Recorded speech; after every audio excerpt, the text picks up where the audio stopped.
ওটাই চিন্তা করছি। যেই বলো বলতে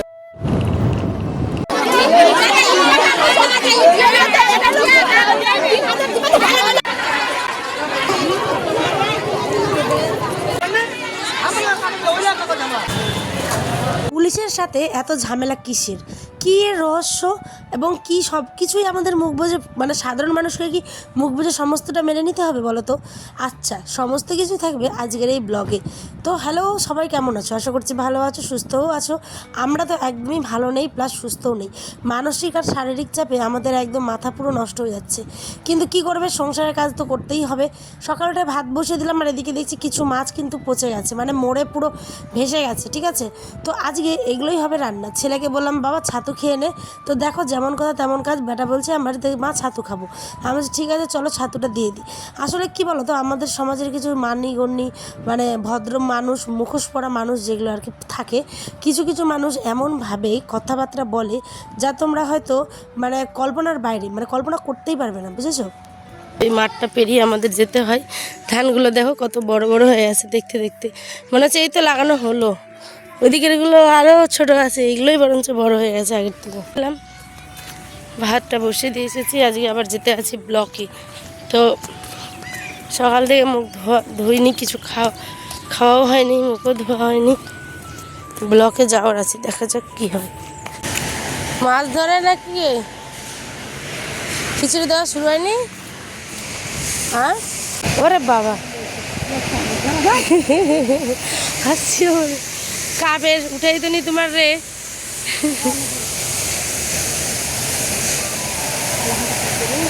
তো এখানে কিছু বাচ্চারা মিলে দেখো মাছ ধরছিল, তো সেটাই তোমাদের সাথে একটু শেয়ার করলাম। এবার ডিমটা নিয়ে চটপট করে বাড়ি আসলাম। এসে কিন্তু আমি একটুখানি আমার ছেলেকে যে দিয়েছিলাম কি যেন ছাতু খেতে, তো সেটাই একটু রেখে দিয়েছিল, তো নষ্ট কেন করবো, তাই একটুখানি মুখে দিলাম। আর এইদিকে আমি কিন্তু কলমি শাকগুলো বেছে নিচ্ছি। এবার ধুয়ে নিয়ে কিন্তু কলমি শাকটাকেও বসিয়ে দিব, কারণ এত ব্যস্ততার মধ্যে রান্না করছি যে আমরা সঙ্গে সঙ্গে মানে কি বলবো তাড়াহুড়ো করে শেয়ারও করতে পারছি না ঠিক মতো। তো চলো, রান্না কিন্তু কমপ্লিটের দিকে প্রায়। আর এখানে শাকটা কিন্তু আমার হয়েও গেল। ঠিক আছে, এখন বাজে 11:30। ভাত আর শাক দিয়ে, এই যে কলমি শাক দিয়ে, ঠিক আছে, শাক আর হচ্ছে এইখানে একটুখানি মাছ নেব দুইটা দিয়ে, ওকে ভাতটা কিন্তু আমি ওকে এই যে মাছ আর ভাত দিয়ে কিন্তু ওকে খাইয়ে দিব। কারণ বন্ধুরা এখনো রান্না বাকি আছে, কচু রান্না করব, মাছের ভর্তা করব, তো অনেক দেরি হবে। ঠিক আছে, নিচে কার্টুন, চলো বসো বসো বসো। ছেলেকে কার্টুন দেখিয়ে একটুখানি খাইয়ে দিলাম মাছের তরকারি গতকাল রাত্রের, আর শাক ভাজা দিয়ে। এদিকে করবো কচুর ঝোল, আর যেগুলো মাছ একটু মরে গেছিলো সেই মরা মাছগুলোরই চাটনি করে দেবো, মানে ভর্তা। ঠিক আছে, লেবুর টক দিয়ে। আসলে ষাটি মাছ কিন্তু মরে গেলেও খাওয়া যায়, বুঝতে পারলে? তো এখানটায় আমি কচু রান্না করছি প্রেশার কুকারে, ভালো করে মশলা কষিয়ে কচু দেওয়ার পর প্রেশারে সিটি পড়বে। আর এইদিকে দেখো মাছগুলো একদম নরম হয়ে পুরো সাদা হয়ে গেছে। তো এগুলোকে ভালো করে বেছে ভালো করে ধুয়ে টুয়ে আমি কিন্তু চাটনিটা করব। এইদিকে দেখো সুন্দর একটা দৃশ্য, তাই না? ষাটি মাছ বলে এটাকে, মানে ল্যাটা মাছ বা টাকি মাছ যেটাই বলো, এই মাছটাই কিন্তু ভর্তা করব। আর এটা কিন্তু হচ্ছে আর এক প্রকারের ষাটি, মানে চ্যাং যে বলে, চ্যাং আছে প্লাস ষাটি, দুই রকমের মাছ। তো আমি এক প্রকার মাছ রান্না করব, ঠিক আছে। আর এখানে শুকনো খোলায় পাঁচফোড়নটাকে ভেজে নিলাম কচুতে দিব বলে। তারপরে এই যে দেখো ভর্তাটা আজ তোমাদের সাথে শেয়ার করলাম মাছের, কীভাবে আমরা বানাই। হলুদ আর লবণ দিয়ে কিন্তু সেদ্ধ করে ভালো করে, এই যে কাঁটাগুলো কিন্তু বড় যেটা কাঁটা থাকে ষাটি মাছের, সেটাকে বেছে নিয়ে, কাঁচা লঙ্কা আমার বর খাবে, শুকনো লঙ্কা তো খাবে না, তাই কাঁচা লঙ্কা, পেঁয়াজ, তেল, লবণ আর লেবু দিয়ে চটকে মেখে রেখে দিলাম কিছুক্ষণের জন্য। এদিকে বাসনপত্র, ঘর ধোয়াধুয়ি, মুছামুছি কমপ্লিট, খেয়ে দিয়ে সঙ্গে সঙ্গে এবার এই যে মাছের তরকারি, এখানে মাছের ভর্তা, শাক, কচু সব খেয়ে বেরিয়ে পড়লাম বরের সাথে আমাদের ব্লকে যাব বলে।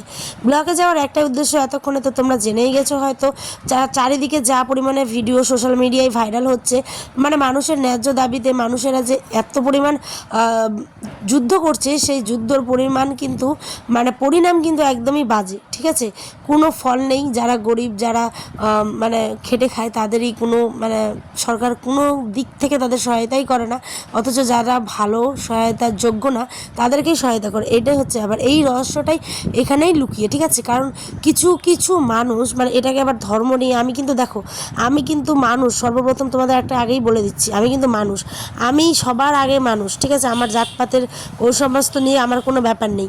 কিন্তু সরকার এখানে এমন পলিটিক্স খাটাচ্ছে, দেখো প্রত্যেকটা হিন্দু যাদের তাদের টাকা ঢুকে গেছে, আর এদিকে মুসলিমগুলো টাকা ফার্দার ইনকোয়ারি রেখে দিয়েছে, ঠিক আছে? স্ট্যাটাস যেটা বর্তমান দেখাচ্ছে, কোনো কারণ নেই। তুই কজ দেখা, কারণ দেখা যে আমার এই কারণে হয়নি, তাই না?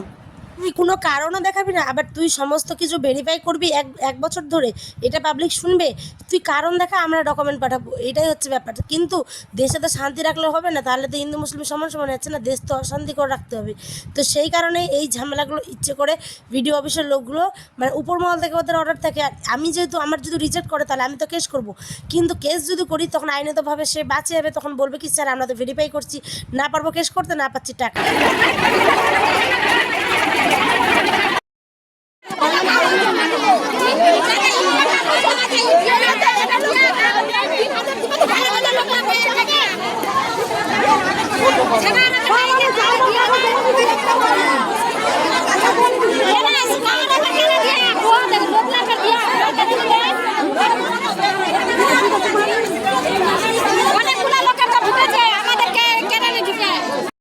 আমার কাছে ডকুমেন্ট ছিল, আমার তোমার জমা দিয়ে দিয়ে জমা দেওয়ার পর তোমার সরকার মানে তোমার মন্ত্রী তোমার দেখা ঢোকা দিয়ে এবার কিন্তু তোমরা কি টাকা চাইছেন না জমা করেন না, আমি ওই টাকা জমা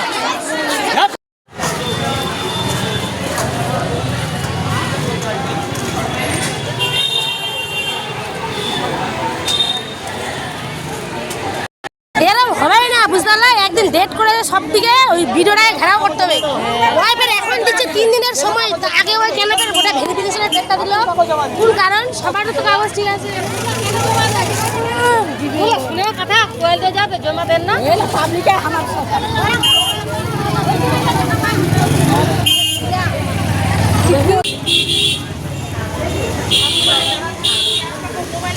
কি অবস্থা!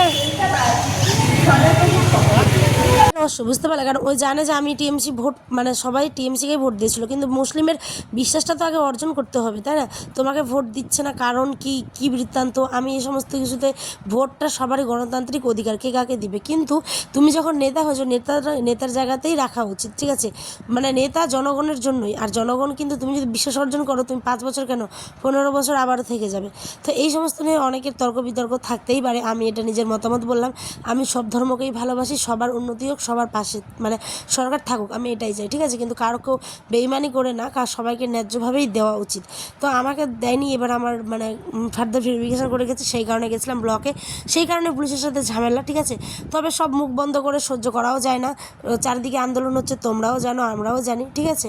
তো তাই একটুখানি আমাদের ব্লকে বিডিওকে কিন্তু ঘেরাও করে রাখা হয়েছিল। মঙ্গলবার আবার ডেট দিয়েছে, মঙ্গলবার গিয়ে আবার বিডিও সাহেবের সাথে কিন্তু ঝামেলা আবার হবে, ঠিক আছে? তো এটা একটা সুরাহা করা উচিত, দিলে সবাইকে দেওয়া উচিত, যারা ন্যায্য তাদের প্রত্যেককেই কিন্তু দেওয়া উচিত।